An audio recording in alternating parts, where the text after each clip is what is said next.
있습니다. 시편 1편 1절부터 6절입니다.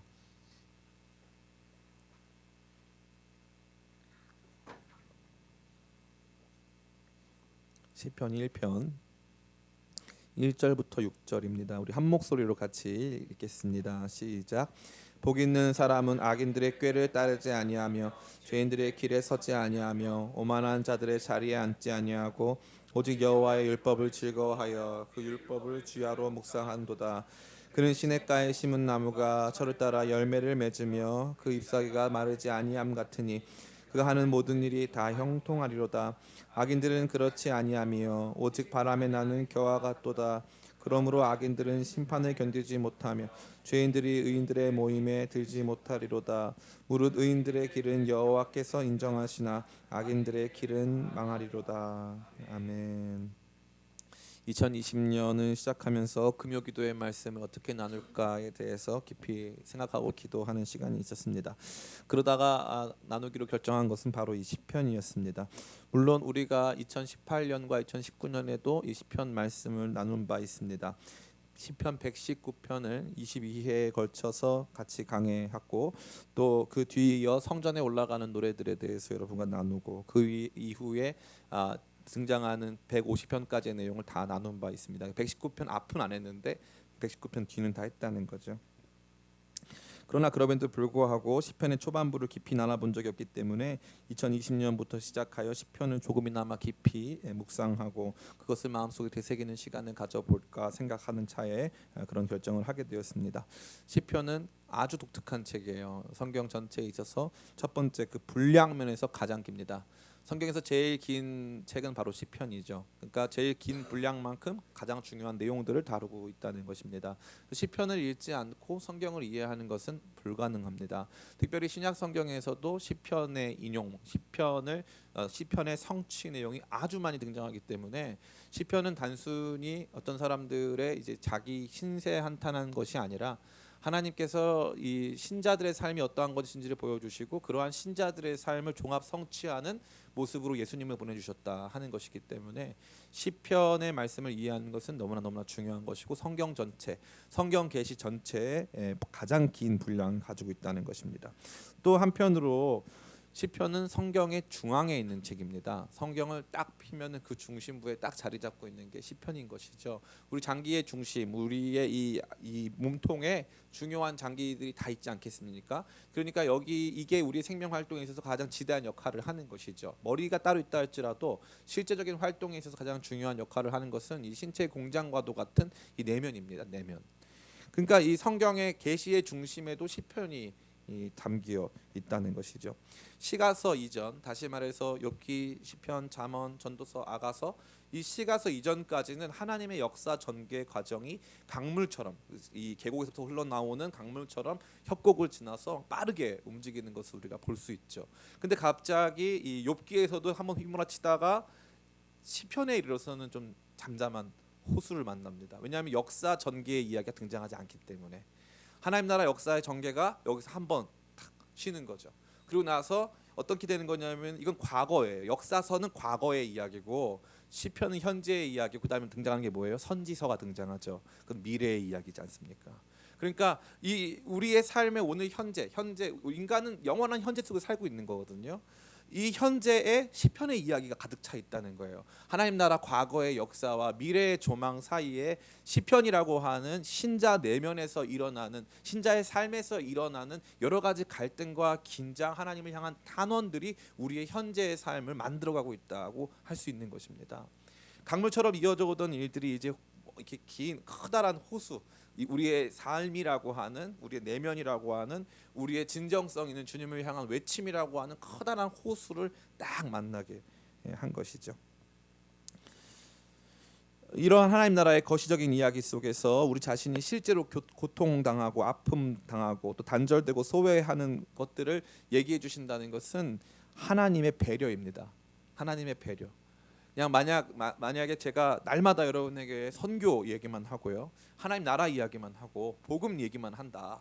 그러면 여러분 매일을 살아가는 아침에 눈을 뜨고 가족들을 만나고 밥을 먹고 뭐 물건을 사고 또 이 직장에 가고 공부를 하고 하는 이 다양한 활동 속에서 이루어지는 삶의 이야기를 제가 조금도 다루지 않는다. 그럼 문제가 크다는 거죠. 문제가 큽니다.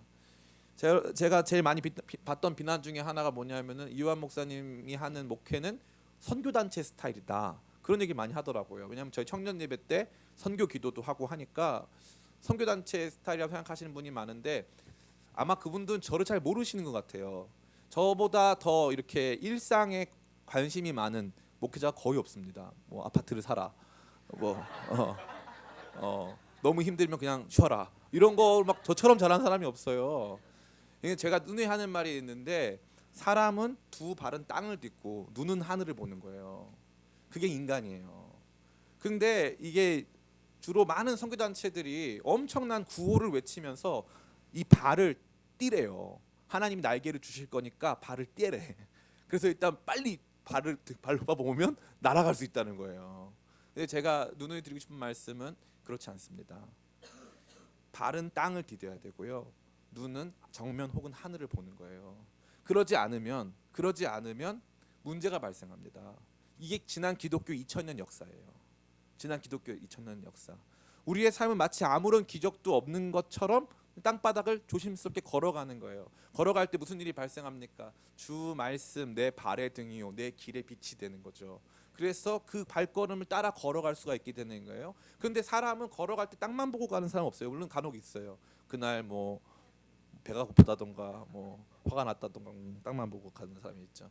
근데 사람은 앞에도 보고 위에도 보고 이렇게 보는 거예요. 그게 사람이에요. 자연도 보고. 이러한 인간의 국면 안에 우리 삶이라고 하는 균형이 있는데 그 중심에 시편 이야기를 딱 두셔서 그렇게 하나님 나라 역사 속에 살아가는 미래의 예언이라고 하는 엄청난 계시의 현장 속에서 살아가는 신자는 사실 이러한 상태다 하는 것을 보여주는 거죠. 그러니까 하나님의 배려예요. 너 지금 이렇지? 주여 어느 때까지니까? 원수가 나를 먹으려고 왔다가 주님 너무 힘듭니다. 내가 죽게 되었습니다. 내 진액이 마릅니다. 내가 주님 이 모태에서부터 이 태어날 때부터 주께서 저를 아셨습니다. 이 모든 과정이 신자가 실제로 경험하는 삶의 과정이고 주님께서 이러한 것을 말씀해 주시는 것은 무슨 뜻이냐면 내가 너를 안다 이거예요. 내가 너를 안다. 네가 어떠한 상태인지 네 눈물이 어디서부터 흐르는 것인지 내가 너를 안다. 그 눈물은 그냥 네가 처음 흘리는 눈물이 아니다. 내가 교회에 적응을 못하고 내가 복음을 제대로 이해를 못하고 하나님 나라 역사를 제대로 몰라서가 아니라 모든 신자는 그렇게 눈물을 흘렸고 그렇게 단언했고 그렇게 소리쳤고 그렇게 절규했고 사망의 음침한 골짜기를 걸어야 했다. 그러나 그 모든 신자들은 동시에 시편 150편에 할렐루야 호흡이 있는 모든 것들아 여호와를 찬양하라 소리 질렀다 이거죠. 그러니까 신자의 삶을 구성하는 모든 요소를 이 시편에서 다 다루고 있다는 것입니다. 그러니까 시편을 제대로 이해하고 시편의 내용을 정말 마음속에 묵상하는 가운데 시편에서 조망하는 이 시편 기자의 절규와 외침과 그의 감정적 변화가 바로 나라는 사실을 발견하면 그때부터 시편의 기도가 나의 기도가 되죠. 완전히 달라지는 시편을 읽을 때마다 달라요. 시편을 읽을 때마다 너무 신비롭고 아름다운 일들이 벌어진다는 것입니다. 꼭 이렇게 썰을 풀어놔야 여러분들이 왜 목사님이 이렇게 또 맨날 길게 하냐 이렇게 안 할 수가 있으니까. 특별히 오늘 읽게 된 시편 1편과 2편은 시편 전체의 서론으로서 역할을 합니다. 많은 사람들이 시편 1편이 서론인 줄 아는데 아니에요. 시편 1편과 2편이 원래는 한 편이에요. 그래서 시편 1편과 2편이 합쳐서 서론이에요. 어떻게 알 수 있느냐? 우리 성경 가지고 계신가요? 오늘 준비가 안 돼 있는데 아마 여러분 가지신 성경이 있으면은 시편 1편이 어떻게 시작합니까? 시편 1장 1절 시작. 복이 있는 사람은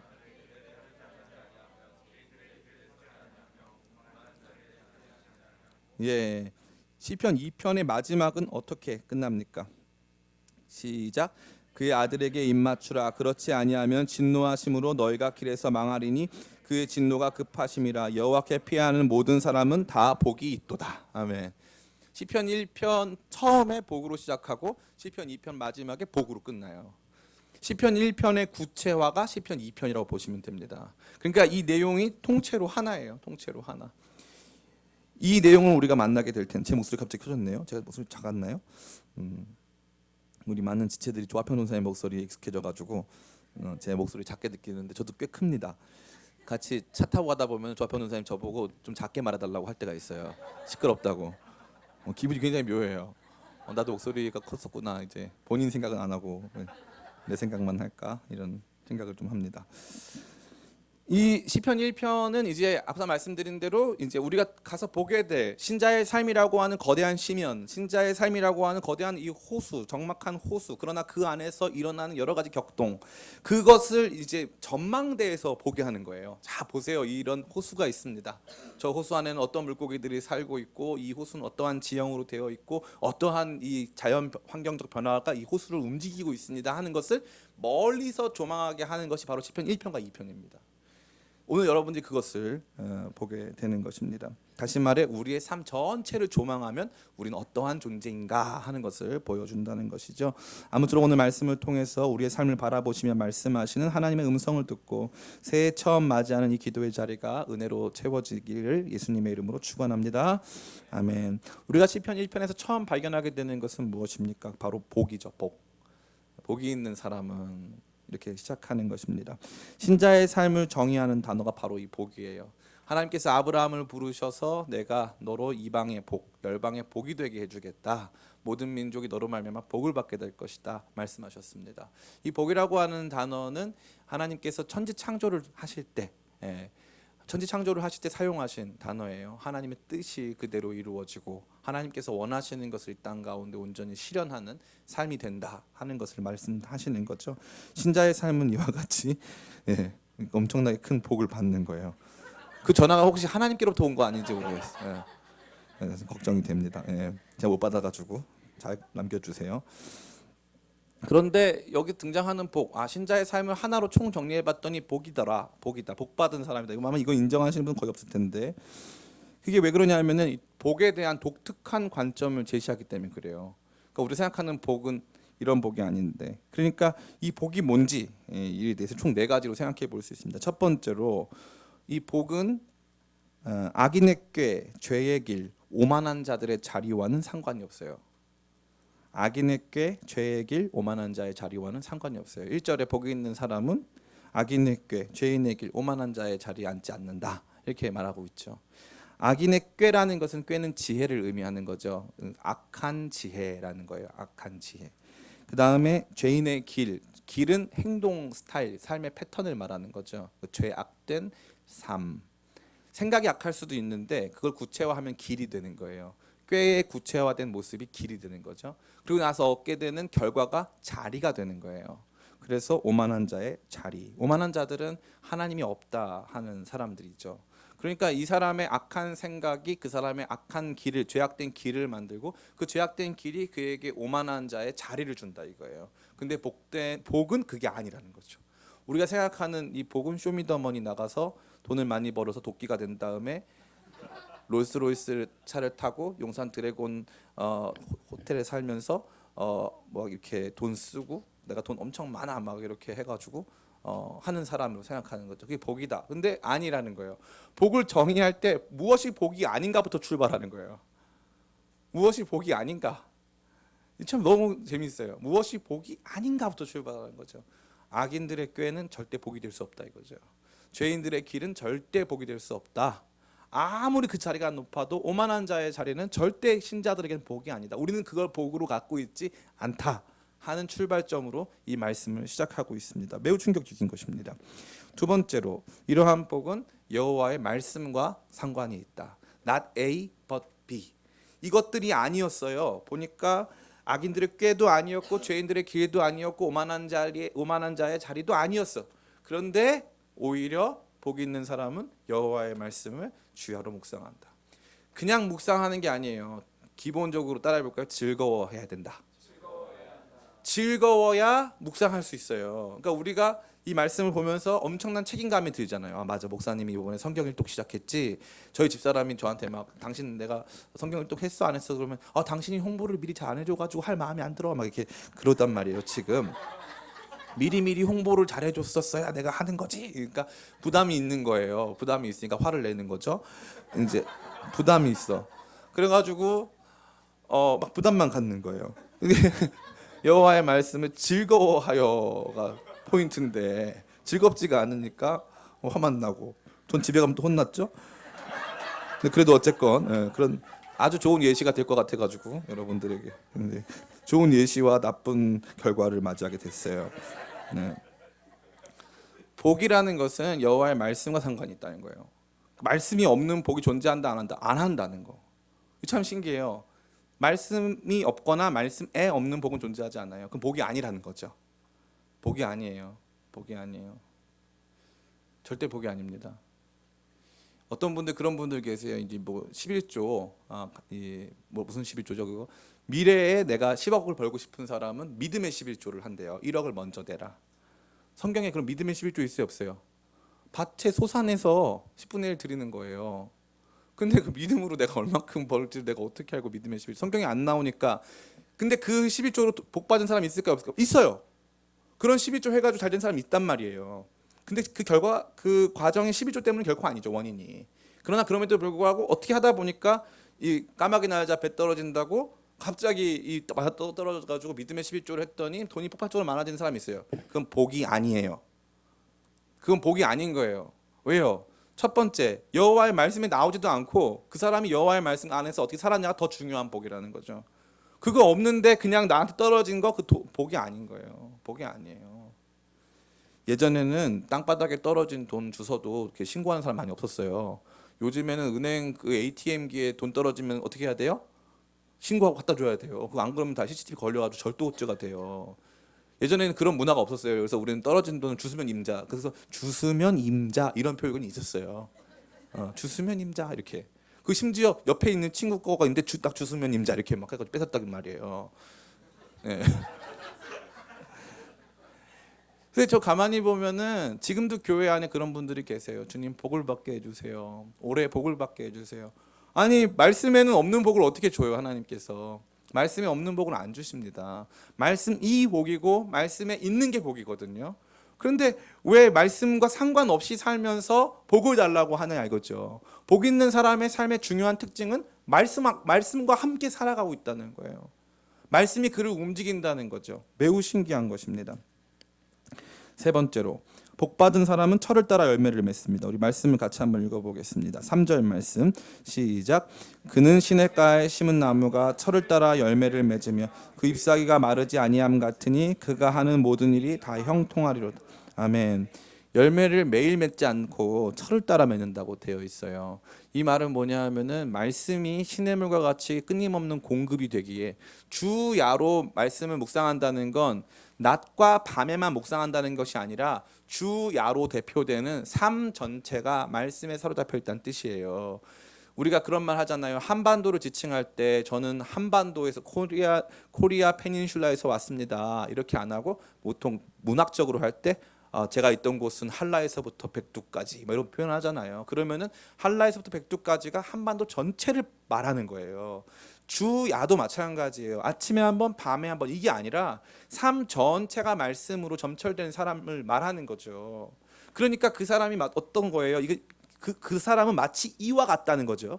그 사람은 마치 이와 같다. 주야로 말씀을 읽는 사람이니까 그 사람은 마치 나무가 시냇가에 심겼다. 그러니까 시내가 말씀이고 그 사람이 나무다 이거죠. 이 물이라고 하는 이 시냇가에서 공급되어지는 충분한 물로 말미암아 마를 일이 없다 이거죠. 근데 말씀이 없는 사람 어떻게 된다? 마른다 이거죠. 말라서 어떻게 된다? 열매를 맺지 못한다. 열매를 맺지 못한다. 말씀이 없으면 열매를 맺지 못한다. 그러니까 복된 삶이라는 것은 말씀과 관련이 있는데 그 다음에 열매를 맺게 되는데 그 열매가 언제 온다? 계절을 따라, 때를 따라 온다는 거죠. 나무는 매번 열매를 맺는 게 아니에요. 시간이 필요하고 그 딱 하나님께서 지정하신 시기가 있어요. 그때 열매를 맺는 것입니다. 많은 사람들은 복에 대해 생각할 때 시도 때도 없이 매번 복을 받아야 된다고 생각하는 거예요. 다시 말해서 어떤 일이든지 절대 실패하면 안 되고 복 받은 사람이라고 했으면은 날마다 끊임없이 하는 일마다 다 잘 돼가지고 완전히 언제나 이 성공 확률이 최소 50% 이상이 되어야 된다. 그게 우리가 생각하는 복이잖아요. 그게 아니에요. 그게 아니에요. 때가 차면 복이 열매를 맺는 거예요. 때가 차면 복이 열매를 맺어요. 그 복이 나중에 무엇인지를 발견하게 되겠지만 어찌됐건 때가 차면 열매를 맺는 거예요. 공급의 충만함은 이 그때의 열매를 맺을 수 있느냐, 그때의 그런 선택을 할 수 있느냐, 그때 그런 결과를 도출시킬 수 있느냐 하는 문제로 나아갑니다. 하나님 말씀이 우리 가운데 있다. 다시 말해 우리가 하나님 말씀 가운데 심겨진 복받은 사람이다. 그러면은 하나님께서 지정하신 바로 그 시기에 열매를 맺게 된다 하는 말씀을 갖고 있습니다. 네 번째로 복받은 사람들의 길은 여호와께서 인정하시는 길입니다. 우리 6절 말씀 같이 한번 읽어보겠습니다. 시작. 무릇 의인들의 길은 여호와께서 인정하시나 악인들의 길은 망하리로다. 아멘. 의인들의 길, 다시 말해 복받은 사람들의 길은 하나님께 인정받는 길이라는 거죠. 이게 복의 보상이에요. 복이 뭐냐? 하나님께 인정받는다는 거예요. 하나님께 인정받는 그 최고의 복이라는 거예요. 이제 김새죠, 그죠?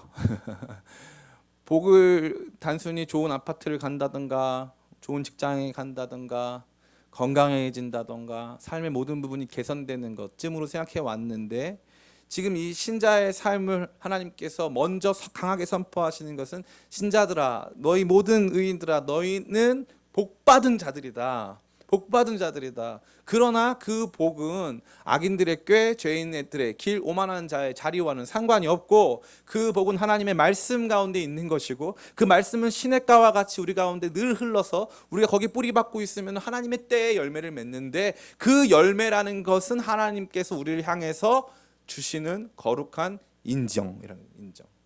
인정? 인정. 주님 우리 향해서 주님 저 인정? 인정. 님 잘함. 님 잘했어. 주님께서 인정해 주신다는 거예요. 근데 저는 이 말이 예전에는 무슨 뜻인지를 몰랐어요. 무슨 뜻인지를 몰랐어요. 근데 하나님을 인격적으로 만나고 난 다음에 하나님의 인정이라는 건 뭐냐? 실수 속에서, 실패 속에서, 고난 속에서 내가 처참하게 무너진 그 자리에서 난 아무것도 아니라고 생각을 했는데, 너는 내 아들이야. 너는 내 딸이야. 내가 너를 향한 계획을 갖고 있어. 내가 너를 지금까지 돌보고 있었어. 너의 연약함과 너의 어떠함과 상관없이 너는 나에게 속했어 라고 하는 하나님의 그 인정, 그게 우리에게 가장 큰 복이라는 거예요. 이게 시편 기자가 하는 얘기예요. 왜냐하면 이 뒤부터 등장한 1편 뒤부터 등장하는 내용 속에서 2편부터 원수가 나를 찾아오잖아요. 2편부터. 그래서 이 사람이 하는 기도가 얼마나 현실적입니까? 당시에 치과 기술이 발달되지 않았는데 원수의 어금니를 좀 깨달으는 구체적으로 하나님께 원수를 어떻게 갚을 것이냐, 어금니를 좀 깨주세요. 이렇게 하나님께 구체적인 요청을 드리는 거 아닙니까? 얼마나, 사실 원수를 맹수로 이제 비유한 거예요, 사실은. 가장 강력한 무기 같은 걸 뜻한다고 보면 틀림이 없습니다. 이와 같이 힘들고 어려운 삶의 형편인데 하나님께서 인정해 주시는 거예요. 내가 너를 안다. 너의 삶을 인정한다. 제일 어이없는 상황이 뭐예요? 이 땅에서 복을 받았어요. 좋은 차 타고 쇼미더머니 나가서 1등을 해서 도끼가 됐어요. 그래가지고 액세서리를 하고 집에 막 차도 많고 호텔에 살아요. 근데 나중에 하나님이 내가 너가 누군지 도무지 모르겠다. 난 너 몰라. 주님 저한테 복을 주셨잖아요. 모든 일이 잘 되게 해주셨잖아요. 좋은 집을 주셨잖아요. 나는 너를 몰라. 그 상태가 제일 비참한 상태라는 거죠. 제일 비참한 상태. 인간이 경험할 수 있는 가장 최악의 상태는 하나님이 우리를 알지 못하는 상태. 그래서 악인들이 경험하는 게 똑같습니다. 악인들이, 우리 같이 5절 말씀 같이 한번 읽어보겠습니다. 시작. 그러므로 악인들은 심판을 견디지 못하며 죄인들이 의인들의 모임에 들지 못하리로다. 아멘. 영원한 단절, 영원한 격리, 하나님으로부터의 영원한 추방이 이루어지는 거죠, 악인들에게. 왜냐하면 그들은 그것이 복인 줄 알았어요. 악인들의 꾀를 가지고 죄인의 길을 향해서 오만한 자리에 앉는 것, 꾀와 길과 자리, 얼마나 탁월한 비유입니까? 머리 최선을 다해가지고 그 삶의 패턴으로 만들어서 방법을 만들어가지고 그 다음에 어떤 결과물을 도출했다. 그래서 5만 원 줬다. 이거 봐라. 내가 머리 잘 써가지고 내가 공부 잘해가지고 내가 이렇게 저렇게 해가지고 이러한 길을 통과해서 결국 이 자리에 올라섰다. 삶이라는 건 착하게만 살아서는 안 된다. 이러한 면에서는 좀 약삭 빠르게, 이러한 면에서는 좀 불법도 좀 행하면서 이러한 길로 가야 된다. 돈이 최고다. 그럼 살아왔는데 하나님은 그들을 인정하지 않는다는 거예요. 그 진짜 복음 바로 그거예요. 이거 참 우리 모두에게 있어서 엄청난 교훈을 줍니다. 한 세 가지 정도 생각해 볼 수 있는데, 첫 번째는 복은 소유와 큰 상관이 없다는 거예요. 복은 소유와 큰 상관이 없다. 오직 하나님의 인정만이 복된 사람의 궁극적 증거다. 하나님이 인정해 주시느냐 인정해 주시지 않느냐, 이 말씀이 너무너무 준엄한 거예요. 제가 아무리 여기서 목회 잘해서 뭐 우리 교회가 5,000명, 10,000명 된다고 하더라도 하나님이 인정 안 하실 수 있다는 거예요. 하나님 인정 안 하실 수 있다. 하나님 인정 안 하는 순간 아무것도 아니다. 아무것도 아니다. 진짜 복은 하나님의 인정이다. 하나님께서 우리를 인정해 주시느냐 안 하냐. 2020년을 시작하면서 여러분 어떤 꿈들, 어떠한 생각들을 가지고 계십니까? 어떠한 선택들을 하기를 원하십니까? 이 준엄한 기준 앞에 서야 돼요. 내가 이러한 선택 가운데 나아갈 때 하나님 나 인정해 주실까? 내 삶의 걸음을 인정해 주실까? 하나님 나의 삶이 가치 있다고 말해 주실까? 다른 사람들이 말해 주는 거 말고, 세상이 말해 주는 거 말고, 악인들이 그들의 꾀를 가지고 죄인들의 패턴, 삶의 모습을 가지고 야 이렇게 살아야 되는 거야, 적당히 이렇게 해가면서 사는 거야 하는 거 말고, 하나님이 나의 지나온 삶의 여정에 대해서 잘하였구나 착하고 충성된 종아, 네가 작은 일에 충성하였으니 더 큰 것을 내게 맡기리니 나의 즐거움에 참여해라. 이걸 진짜 마음의 복으로 삼고 살아가고 있느냐 이 말이죠.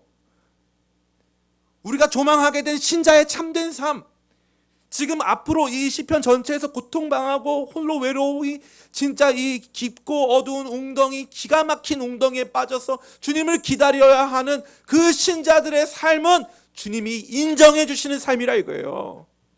주님이 인정해 주시는 삶.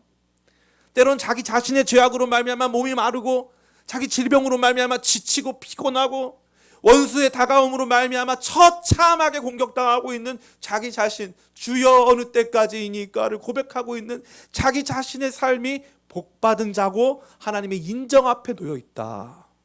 그게 주님께서 우리 가운데 주시는 복에 대한 완전히 새로운 관념입니다. 완전히 새로운 관념. 전 여러분들이 이 생각을 포기하지 않게 되기를 축원합니다. 나이 많이 먹으면 조금씩 포기하게 돼요. 좋은 게 좋은 거지.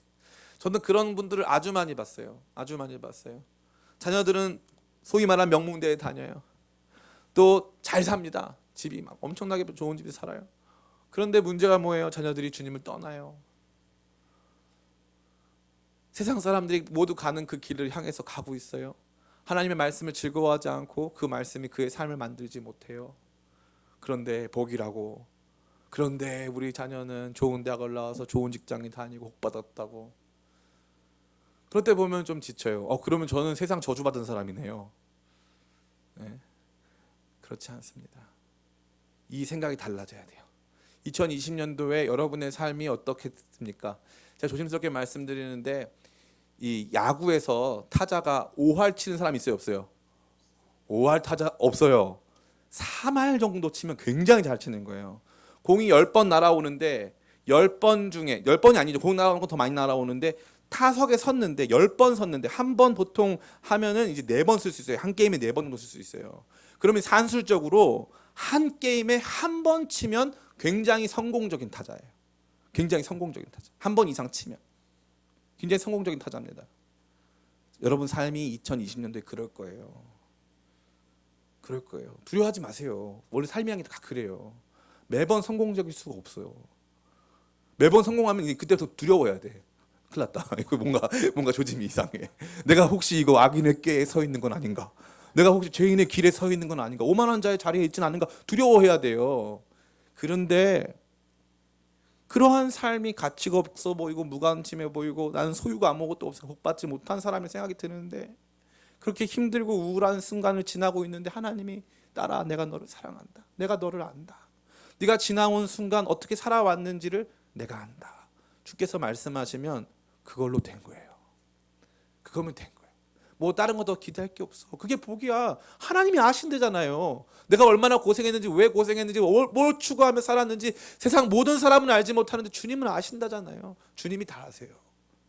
주님이 다 아세요. 저 그거를 너무 많이 체험해요. 주님이 다 알아요. 내가 그때 참은 거 주님이 아세요. 그때 내가 힘들고 또 주님을 붙잡아 본 거 주님이 아신다고. 이게 복이에요. 그게 복이야. 그게. 다른 걸 복으로 삼으면 다 지쳐요. 이번에 우리 송구영신 예배 때 무슨 말씀 나눴습니까? 눈에 보이는 것을 주목하면 낙심하는 거예요. 보이지 않는 것을 주목하니까 낙심하지 않는다는 거예요. 보이지 않는 영원한 약속을 하나님의 영광을 주목하면 낙심할 일이 없어요. 자꾸 눈에 보이는 거 우리가 구체화할 수 있는 것들에 주목하면 아 이게 안 됐구나. 아이고 여기 떨어졌네. 아이고 이번에는 내가 이걸 충분히 이 평균 이상의 수익을 걷지 못했네. 이렇게 돼버리는 순간 낙심한다는 거죠. 복은 소유와 상관이 없습니다. 복은 소유와 상관이 없어요. 자꾸 소유와 복을 연결시키려고 하지 마세요. 복은 소유와 상관없어. 다만 하나님의 인정, 하나님께서 날 인정하시는 삶인가 아닌가, 그것이 매우 중요합니다. 두 번째로 복받은 사람에게는 끊임없는 공급이 주어진다는 사실이죠. 아까 말씀드린 대로 복받은 사람은 특별히 이 말씀을 주야로 묵상하는 사람인데, 이 주야는 낮과 밤이란 표현이 아니라 삶 전체를 의미하는 표현이라고 했어요. 삶 전체를 의미하는 이 표현 속에서 그가 말씀에 거하고 있다면 하나님께서 끊임없이 그에게 영적 생명을 공급해 주신다는 거예요. 말씀과 무관한 삶을 사는 사람들에게는 영적 생명의 공급함이 현저히 떨어집니다. 저도 기도를 하는데 이 말씀이 없는 상태에서 기도를 하다 보면은 그때 필요한 게 방언이에요. 어떻게 보면. 근데 말씀이 이제 있는 상태에서, 말씀이 나를 주장하고 있는 상태에서 기도를 하다 보면은 저의 생각이 많이 달라지고 또 저의 안에서 삶의 변화가 일어나는 기도가 참 많아지는 것을 경험해요. 말씀이 다가오기 시작하면 믿어지기 시작하고 그 말씀대로 살고자 하는 거룩한 의지와 결단이 새로워지기 시작할 때 놀라운 열매들이 맺힙니다. 그러니까 하나님께서 복 있는 사람들의 삶에 주신 것은 말씀이고 그 말씀이 우리 가운데 있을 때는 거룩한 삶의 열매들이 나타난다. 그러나 그 열매가 매번 맺힌다, 아니면 때가 되면 맺힌다. 때가 되면 맺힌다. 그러니까 나는 열매가 없어요. 맨날 그런 말 하잖아요. 나는 열매가 없어요. 우리 이학진 전도사님 무슨 열매가 주로 없습니까? 사랑과 믿음과 정절과, 아니 이거 아니죠, 이거 아니죠. 온유는 좀 한 것 같은데, 양선이 없나요? 네, 양선으로 했고, 김배아 목사님은 절제, 네, 절제. 우리 조합평 전사님 뭐가 없어요? 목소리가 오래 참음이 없고 오래 참음. 화가 많잖아, 그죠? 화가 많은데 그 열매가 당장 없으니까 속상한 거야, 그죠? 당장 없으니까 속상한 거예요. 요번에 교황님이 신도 손을 뿌리치다가 자기가 너무 인내심의 한계를 느껴가지고 손을 뿌리쳤다. 얼마나들 그냥 그렇게 했으면은 그렇게 했겠어요. 천하의 교황 양반이 그렇게 했겠어요. 근데 그게 우리 모습인 거죠. 그게 우리 모습인 거예요. 저는 다 없어요. 9가지 열매요, 다 없어. 예. 열매는 때가 되면 맺히는 거예요. 그 때가 되면, 그 필요한 그 순간에 하나님께서 그 열매를 우리 가운데 주시고자 하시는 바로 그 지점에서 그 열매가 맺혀요. 참 신기해요. 그래서 열매가 내 거다 아니다. 아니, 열매 내 거 아니에요. 하나님이 그때 필요하신 열매를 맺게 하시는 거죠. 필요한 열매를 맺게 하는 거예요. 하나님의 공급은 그 열매를 향해서 끊임없이 주어집니다. 여러분의 잎사귀는 마르지 않아요. 생명이 살아있을 때는 잎사귀가 안 마르죠. 열매를 가지고 생명을 판단하진 않아요. 죽었나 살았나, 열매를 안 맺으니까 죽었다 생각하지 않아요. 잎이 살아있느냐, 잎이 살아있느냐, 이게 열매의 핵심이에요. 이게 생명의 핵심이에요. 저는 우리 기쁨의 교회 성도님들이 하나님 말씀의 끊임없는 공급으로 말미암아 잎이 살아있어서 때에 따라 하나님께서 주시는 거룩한 열매 맺는 삶 다 되시기를 간절히 원합니다. 세 번째로 오늘 본문은 악인의 결국에 대해서 깊이 생각하게 하는 거예요. 악인의 결국. 이 엄청난 대비 아닙니까? 복이 있는 사람, 참 저는 흥미로운 게 의인으로 시작하지 않았어요. 이 본문은 의인은 이렇게 시작하지 않아요. 의인은 악인들의 꾀, 죄인들의 길, 오만한 자의 자리 시작하지 않고 복이 있다고 하세요. 참 멋있는 말이죠. 그냥 단순히 네가 어떤 존재야 이게 아니라 너가 의롭기 때문에가 아니에요. 네가 복을 받았기 때문에, 넌 이미 복받은 존재이기 때문에라고 시작하는 거죠. 그렇게 해가지고 하는데 이 대립되는 대상은 아주 끊임없이 악인이에요. 악인. 일관성 있게 그는 악인입니다. 악인. 이 악인은 하나님께서 인정하지 않으시는 길일. 이거 강하게 나타나요. 그는 이 어떻습니까? 여기 보면 이렇게 되어 있어요. 4절에 악인들은 그렇지 아니하며 오직 바람에 나는 겨와 같도다. 바람에 나는 겨와 같도다. 뿌리박지를 못해서 공급이 없고 바람이라고 하는 외부 환경 요인에 의해서 끊임없이 날아다닐 수밖에 없는 내 마음 나도 몰라.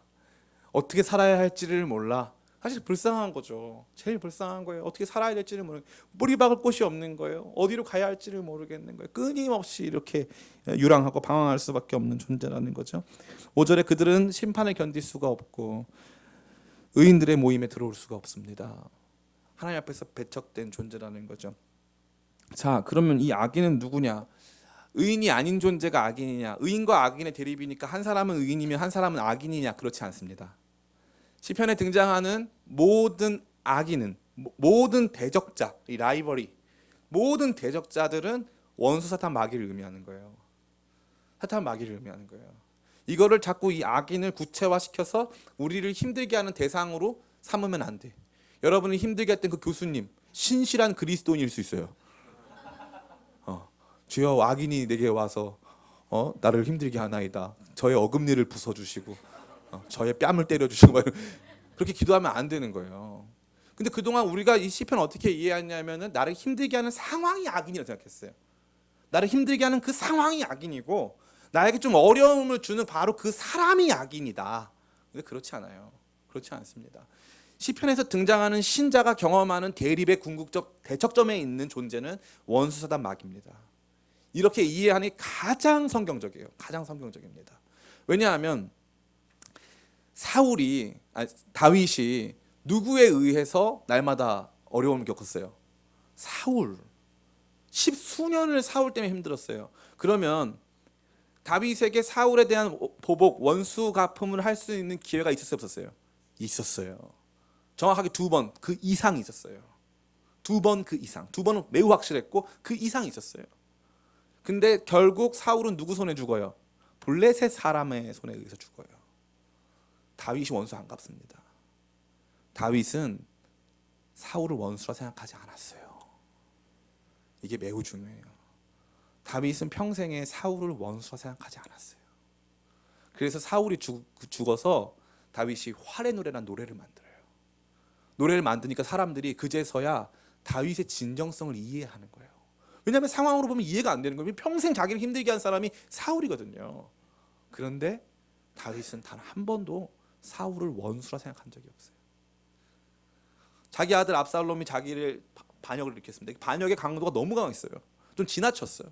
그래가지고 이 다윗의 이 첩들과 백주 대낮에 이 궁궐 마당에서 동침을 합니다. 와, 진짜 이 성경에 나오는 얘기예요. 제가 그냥 드리는 말씀이 아니에요. 자기 아들이지만 이런 짓을 행했어요. 다윗이 압살롬을 원수로 생각했을까요? 아니에요. 압살롬이 죽었을 때 제일 힘들어하는 사람이 다윗 자기 자신이었어요. 내가 죽었어야 된다고 생각했어요. 내가 죽었어야 된다. 그러니까 우리가 너무 삶을 단편적으로 생각해서 시편의 얘기를 가지고 읽는 가운데 나를 힘들게 했던 빚장이, 그 채권자, 나를 힘들게 하는 이 직장 상사, 나를 어렵게 하고 자꾸 술자리로 나를 인도하는 저 선배, 이런 사람들은 악인이고 원수고 주여 저들의 뼈를 뭐 어떻게 해주시고 막 그렇게 생각하는 순간부터 진짜 시편이 말하고자 하는 삶의 깊이, 신자의 복 있는 사람, 여호와의 율법을 주야로 묵상해서 율법의 시냇가에 뿌리 박힌 사람의 삶의 진짜 씨름을 보지 못하는 거예요. 진짜 씨름을 못 보는 겁니다. 너무 단편적으로 상황으로만 이해하는 거예요.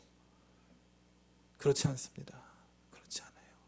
이 악인은 우리를 끊임없이 죄악 가운데 빠뜨리고 우리를 사망과 죄의 권세 아래에서 살도록 하는 어둠의 권세를 의미하는 것이죠.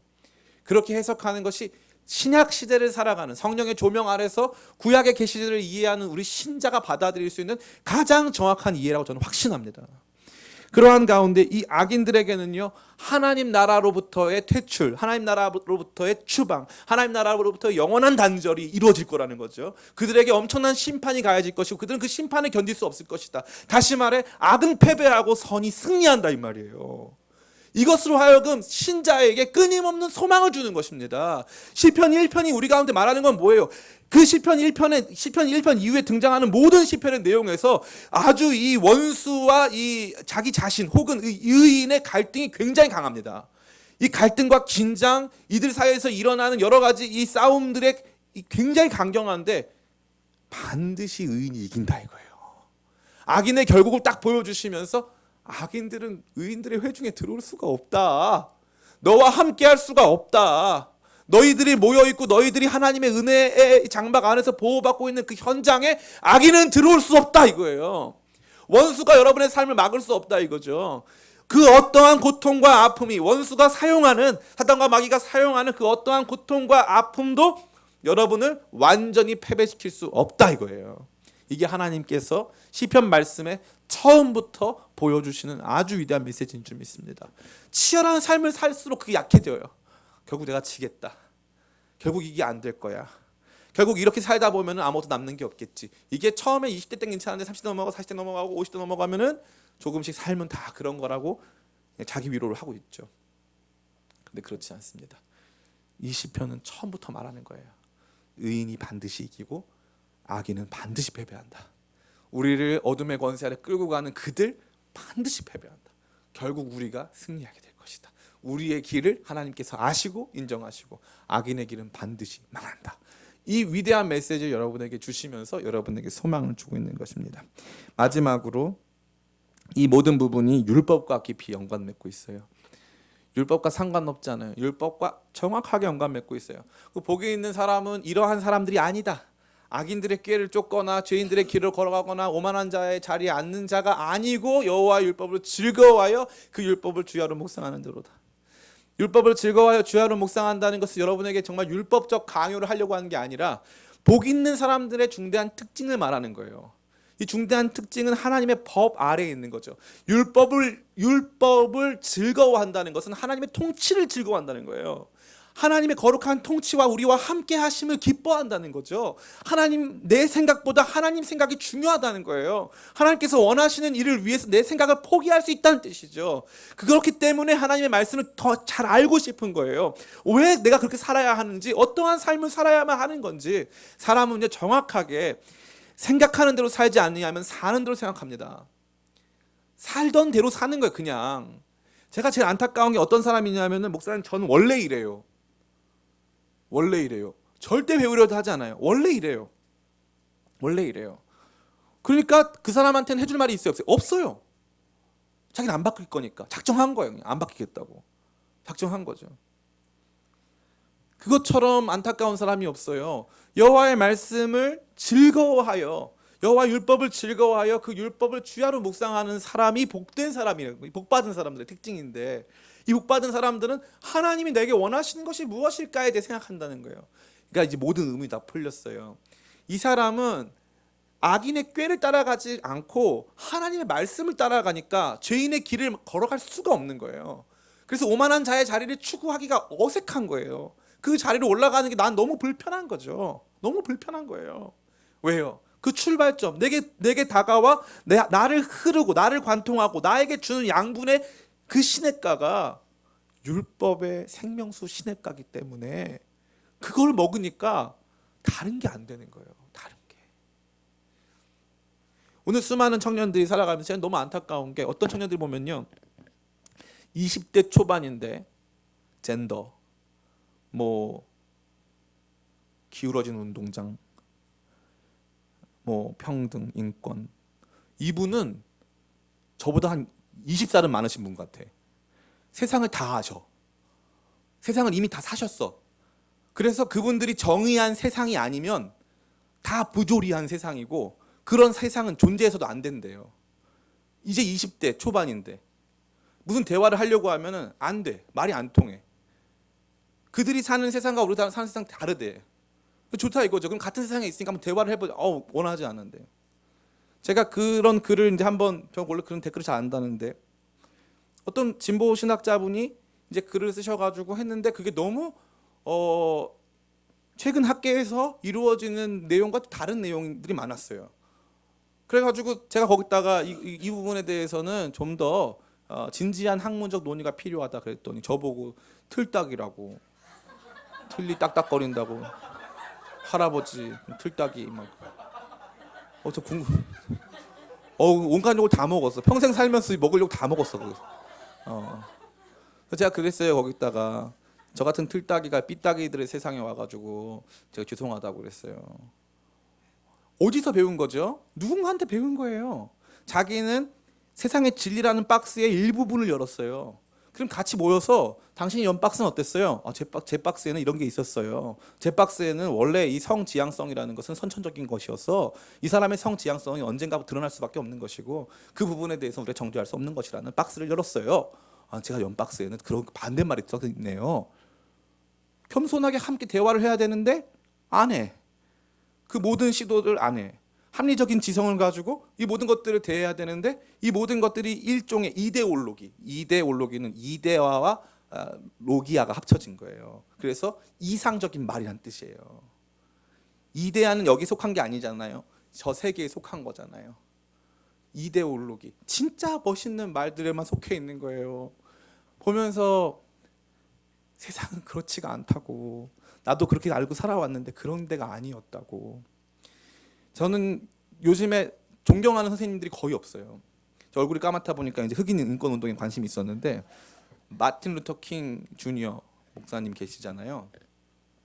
그 목사님이 I have dream 얼마나 유명합니까? 나는 미시시피 강 언덕에 이 백인 농장주의 자녀와 흑인 노예 자녀들이 함께 손을 붙잡고 거기서 평화롭게 같이 있는 거룩한 꿈이 있습니다. 사람들이 그 마틴 루터 킹 주니어, 저도 그 책도 있고 그 연설문 다 있어요. 근데 그 분을 굉장히 이게 뭐라고 할까, 이게 추앙하잖아요. 그분이 여자 관계가 너무 복잡했다는 거예요. 여자 관계가 너무 복잡했다는 거예요. 정말 음탕한 삶을 살았다는 거죠. 이게 사실이에요. 그냥 드리는 말씀이 아니고. 사람은 뭐예요? 이게 인간이에요. 이게 세상이라고요. 보세요. 이게 사람, 이게 인간이에요. 이게 사람이에요. 근데 우리는 자꾸 이쪽 면, 무슨 인권, 진보, 인간 권리의 증진, 시장에 대한 타파, 규제, 정책, 제도, 세상 다 사셨어요. 그분들은 인간은 다 안 돼요. 책이 필요 없어요. 하나님 말씀이, 인간은 하나님 말씀을 들어야 해요. 우리가 어떠한 존재인가 하나님 말씀에 써 있어요. 창세기를 보면요, 저는 창세기를 있는 그대로 가르칠 수 있는 주일학교 전도사님이 화평전도사님밖에 없나요? 창세기 38장 그 유다와 다말 사건 넘어가죠.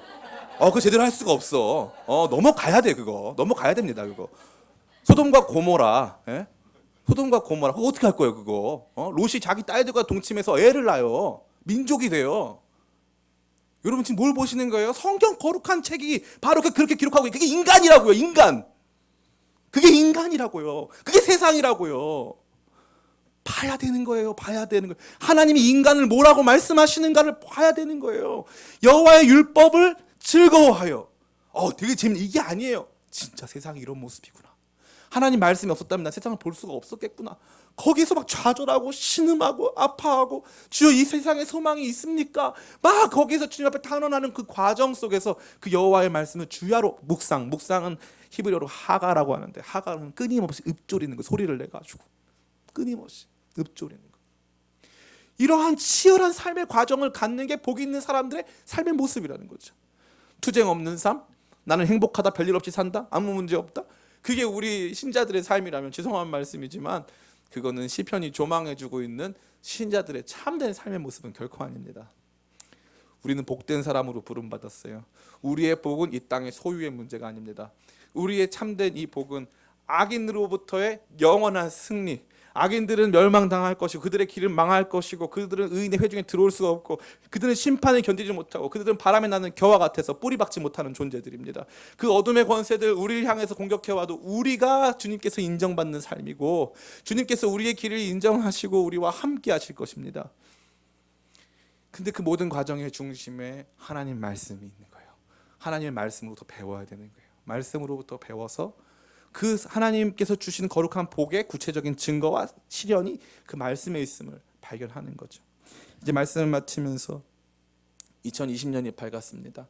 전 여러분들이 2020년 한 해 동안 다른 무엇보다도 이 성경 일독 했으면 좋겠어요. 정말 마음 먹고 다시 한번 오랜만에 하시는 분들 있죠, 그죠?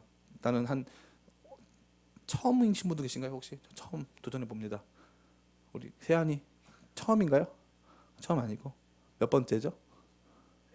네 번째. 방금 이렇게 마음속에서 이렇게 방금 마음속에서 협의해서 결정한 건 아니고 네 번째 정도 했다고 하는데 오랜만에 하면 할수록 좋아요. 처음부터 쫙 읽어가는 거예요. 끝까지 제가 갈 수만 있으면 매일 여러분 독려할 테니까 진짜 하나님의 말씀으로 살아가는 것, 그것을 경험하면서 내가 얼마나 복된 존재인가를 확인하는 2020년 다 되시기를 예수님의 이름으로 축원합니다. 잠시 같이 기도할까요? 같이 기도하는 가운데 오늘 주신 말씀 생각하면서 좀 기도했으면 좋겠습니다. 우리 복된 사람이라고 주님 불러주셨어요. 여러분 가난하시죠? 여러분 충분한 돈이 없거나 충분한 높은 자리가 없죠? 그것 때문에 많이 힘들죠? 그러나 복된 존재들입니다. 주께서 이 말씀 여러분에게 증거하셨어요. 하나님께서 인정하시는 삶이라고 말씀하셨어요. 우리의 복됨, 우리의 복을 온전히 실현하고 우리의 복을 확인하는 길은 여호와의 말씀을 주야로 묵상하는 것이에요. 주님, 그 말씀 안에 거하여서 주님의 통치를 기뻐하고 주님의 통치 가운데 살아가기를 원하면서 하나님께서 인정하시는 삶이 되어 악인의 꾀, 죄인의 길, 오만한 자의 자리에 앉지 아니하고 날마다 주 앞에 나아갈 수 있도록 도와주시옵소서. 이러한 제목 가지고 우리 같이 기도